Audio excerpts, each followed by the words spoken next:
Hey everyone, thanks for coming out. I know everyone here has been impacted in various ways by the fires and the events of the last week. I said it out there and I'll say it again. So many people have lost so much, and we 100% recognize that sports and athletics are not bigger than those real world things. And at the same time, I think what is incredibly important at this time is community. And even people who have lost a ton of things have said that the feeling of community is what they want. And so for our staff and everyone to go forward with this game, we appreciate people coming out. We appreciate the opportunity to help the community in that way, to give people 2 hours of joy. And we continue to support our own community in whatever ways that we can. But tonight, to see so many people here was really heartening, and I think a positive thing for our community.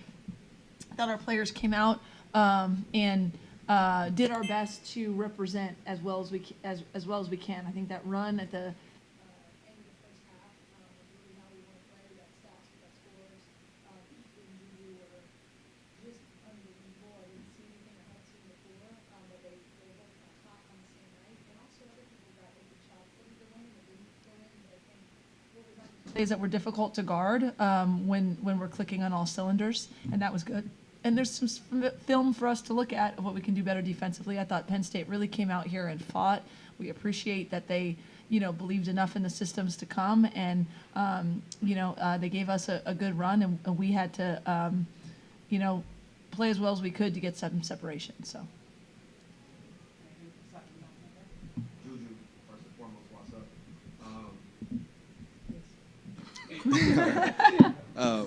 For many, sports is a way of escape, and a lot of people draw hope and inspiration from it.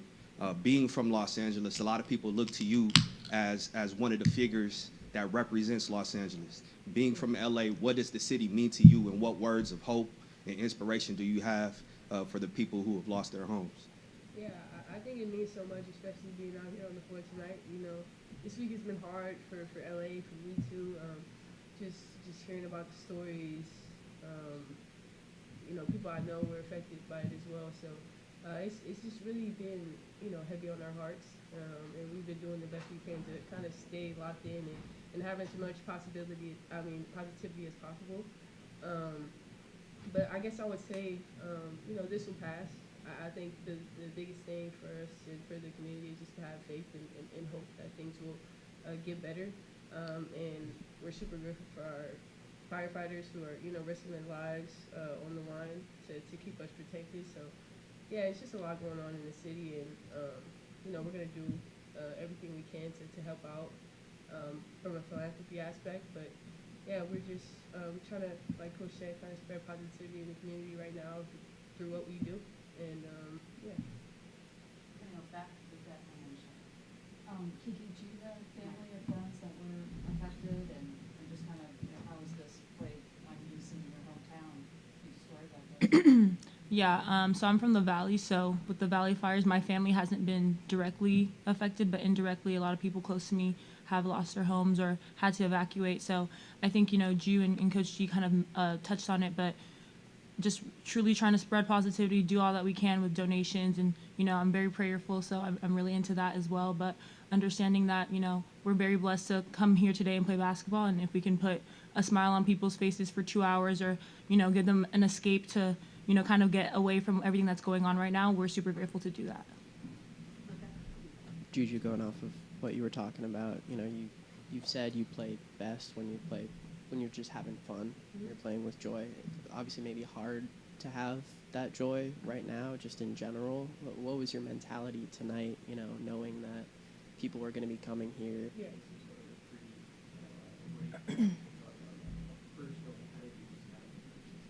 Yeah, I just took it as a great opportunity to just, like you said, have fun. Like we've been saying, vibes are kind of down here in LA, so I think our goal was to just kind of put on a show and entertain people for a couple of hours. And I think I kind of took pride in that as well, my performance. Charlotte? This is for all of you. Piggybacking off what everybody said, but talk about how what's going on in the environment, how that affecting as far as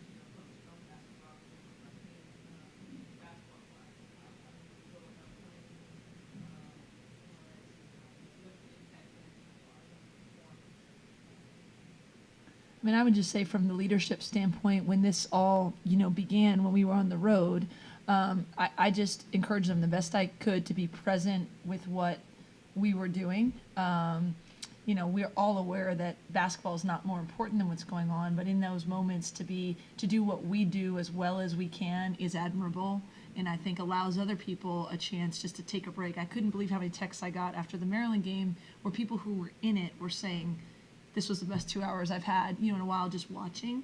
And so coming back, again, we try to communicate with our players as possible that obviously health and safety is always number one, that they've done a great job in this building, the air quality is perfect in here, that communicating on we're never going to put them in a situation that's not safe. It's okay to then come and focus on basketball for these, 2 hours of practice or whatever it might be. So our approach has been to always make them aware that there's bigger stuff going on around us, but giving them just sort of the ability to lock in on what they're doing while they're doing it. And that has an importance as well in their community. And I think they've really bought into that.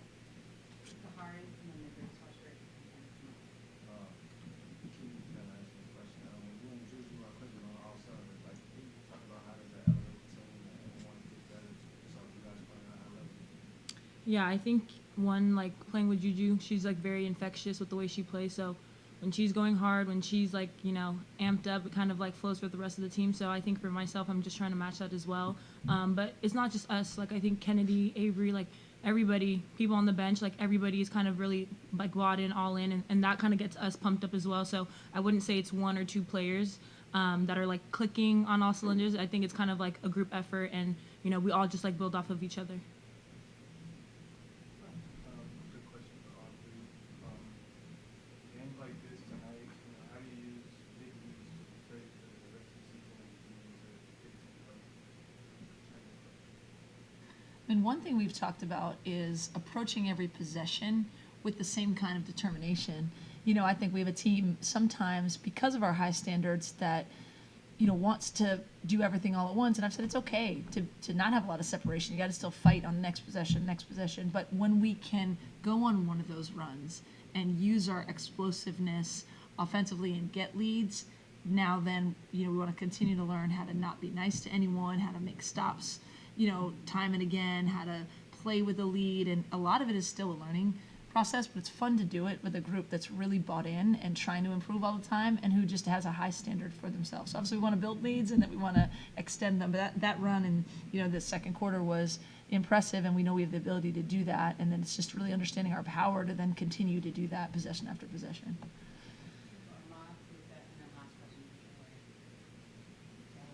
So, Coach, a lot of the stats, they kind of they read, when it comes to like offensive rebounds and Yep. all that stuff. But one stat in particular is points off turnovers. Yep. You guys led. How important is it for this game and any game, especially in conference play and in tournament play, to lead in that stat and get defensive to offensive transitions? Yeah, I think we want to play up tempo and in transition as much as possible. I think a really important stat here is that we had 22 assists to only 11 turnovers. If we're 2-1 in assist to turnover ratio, we're going to win a lot of games because we believe we can score if we don't give the ball back to the other team. And then we're also really, I think, understanding ways that we can be disruptive and turn people over. So sometimes it's our full court press. Sometimes it's just switching everybody and being disruptive. Sometimes it's, we were trying to put as much pressure on the ball handlers as we could. So yeah, I think the team is really buying into being disruptive and playing in transition on our end, but also if we can keep from turning it over, I think we believe in our offense and our first and second attempts at the rim.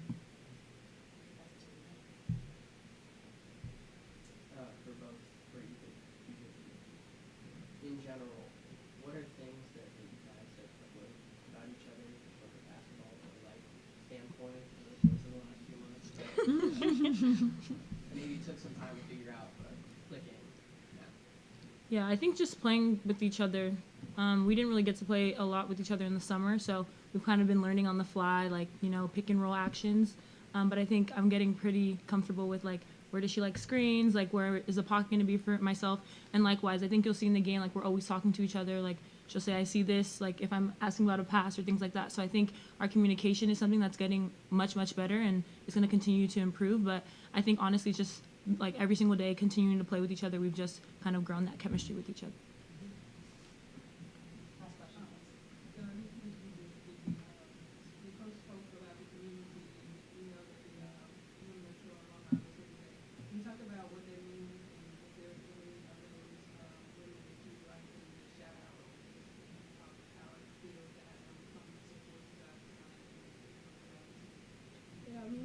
much. The fact that they kind of come here with open arms, and it's truly a sisterhood.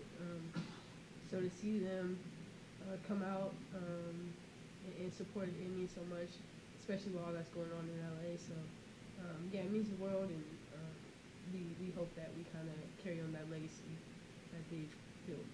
Yeah, and just to add on, just like from like a non-basketball standpoint, since the moment that I got here, like things off the court, if I need to just talk about life or anything that I want to do outside of basketball, they've been there from the jump, and it's very genuine. So I think that's something that probably is the biggest thing that I've loved about coming to USC so far, is how involved and how welcoming and how, you know, open the alumni are to us. Just one shout out on it. We had a woman in the locker room after, and you know, we have so many incredible alumni, the Mount Rushmore of women's basketball, but there was a woman in the locker room named Sherry Nelson who, quite honestly, I'd never met before. And she held the scoring record at USC for a very long time with a 50-point game. And she told us that she'd been reading about how well we're doing and wanted to come and meet JuJu and meet the team. And then her mom lost her home in Altadena this past week, her 98-year-old mom. And obviously with dealing with that, you know, it's probably up in the air if they were going to come, and her mom said, no, I want to go see the USC women's team play. And so to have them in the locker room was really special. Just a really neat thing for our team. Thank you, everyone. Thank you, guys.